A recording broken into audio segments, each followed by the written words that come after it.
In the name of God, the most gracious, the most merciful, the person named Dia el-Din wrote that the human body's natural state is health and integrity. That's point number one. The human body's natural state, its original state, is health and integrity.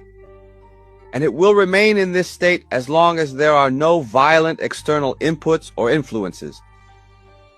Therefore, complete fasting from any inputs fully achieves this state, which inevitably ends when the fast is broken with the very first input. If you could maintain this state, you would be in the state of a body that never gets sick.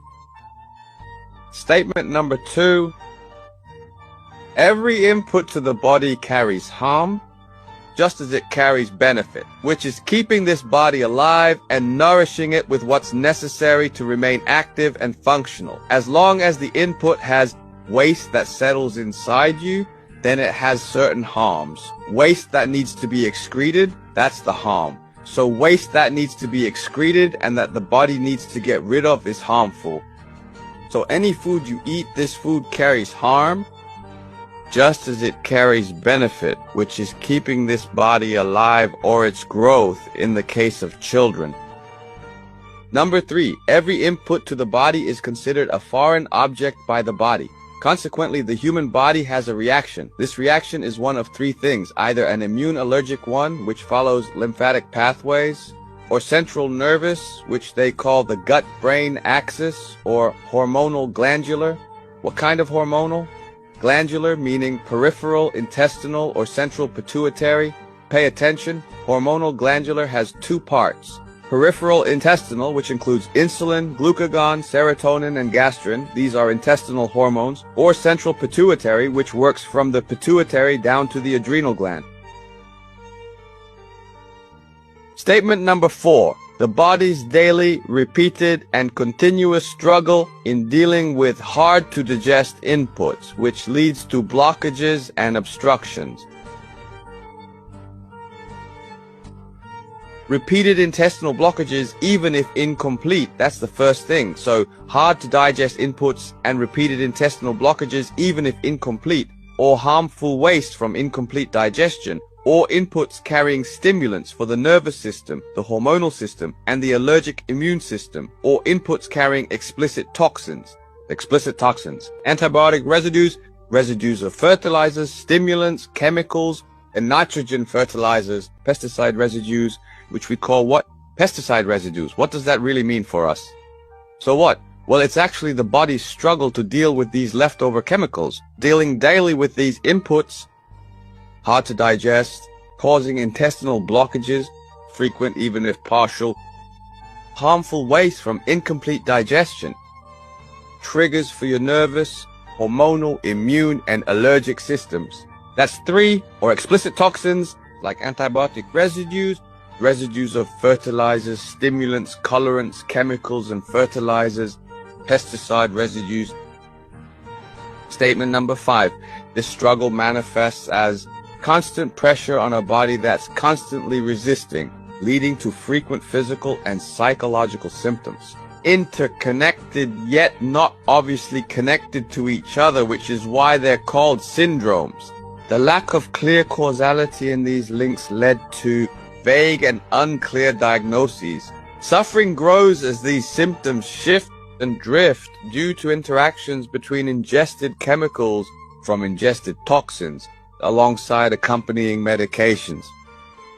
Again, so the struggle intensifies, the symptoms shift and drift due to interactions between ingested chemicals from harmful toxins in food, along with the use of accompanying medications leading to worsening symptoms. What I mean is the randomness of it. What does random occurrence mean? It means you're poisoned by something and you took medicine for a symptom you don't even have. So the blood pressure pill interacted with the toxin and caused a reaction, the drug-drug interaction, while you're completely clueless. This leads to worsening symptoms and a mix of symptoms and diseases that fall into specific groups. Like this group here is fibromyalgia, fibromyalgia from the rheumatologist. Then here's the blood pressure group, and here's the diabetes group. And here's the immune diseases group. And here's the cancer group. That's how the classification goes. So it's randomness combined with massive numbers of number 6. Regardless of the symptom or disease name, it must be accompanied by a chronic disorder. And that's one of the conditions in the digestive system, even if the complaints first started during childhood. With the presence of acid inhibitors that were released on the market, meaning for about 20 years since 2005, the PPI market was launched, starting with Controloc, the Godfather, and everything that followed. It shouldn't be ignored. And with the progression of the disease and the emergence of cancers, we must not overlook the role of acid inhibitors in the appearance of these symptoms. Number 7, the cycle of treating what is not the actual cause. Chest stabs, blurred vision, dry mouth, kidney pain, frequent urination, and attributing them to a hiatal hernia, high cholesterol, high triglycerides, or the presence of uric acid to these agreed upon myths. I like to call them agreed upon myths because we are the dissenters. We are the dissenters. We are the clever ones, the followers of Ali al-Zaybak.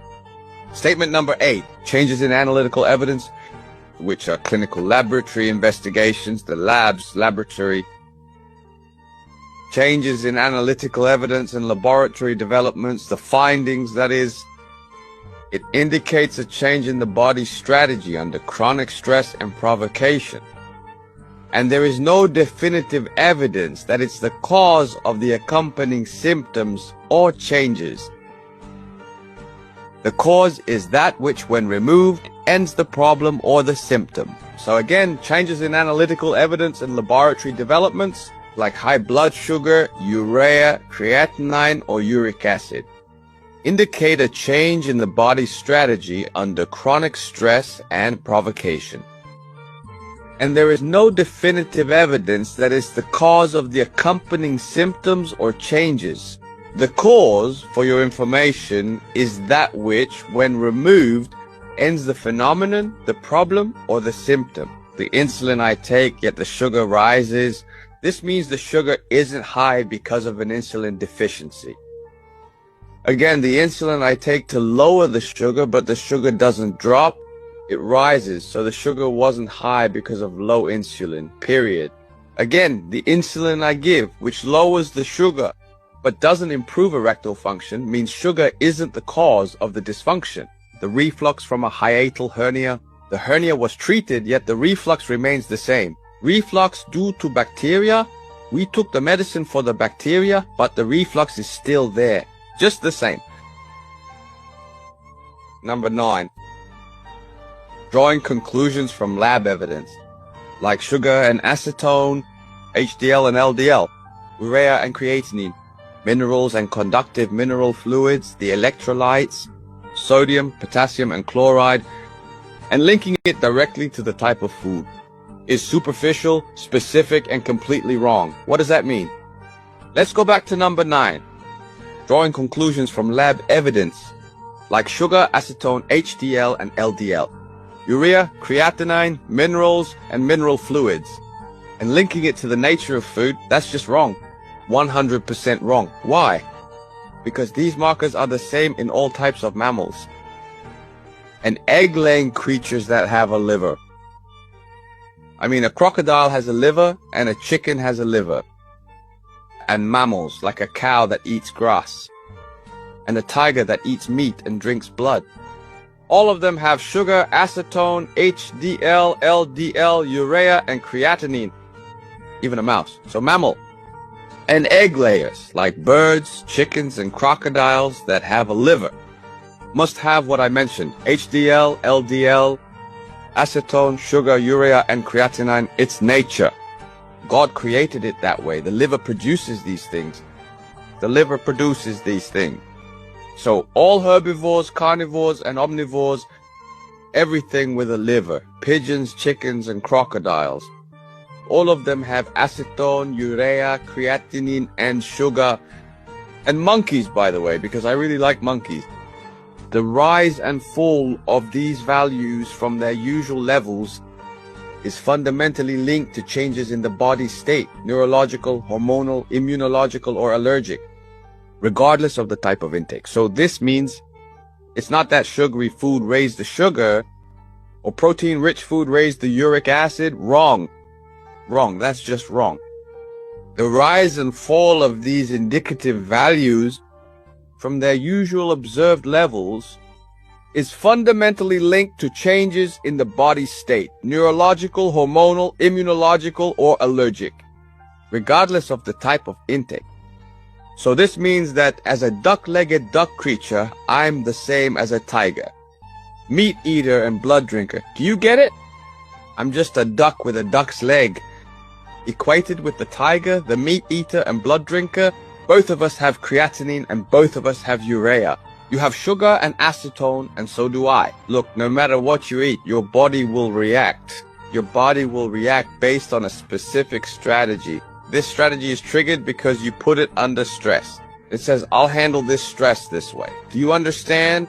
Number 10, the final point in the statement. The body's ability to recover and heal itself through replacement, substitution, manufacturing, and synthesis. By resisting, preventing, forming, and dispersing, integrated, harmonious, and endless until death, your relative health is essentially equal to your ability to avoid toxic inputs in your life. Yawan, if you have zero toxic inputs, that means your health is, in a sense, infinite.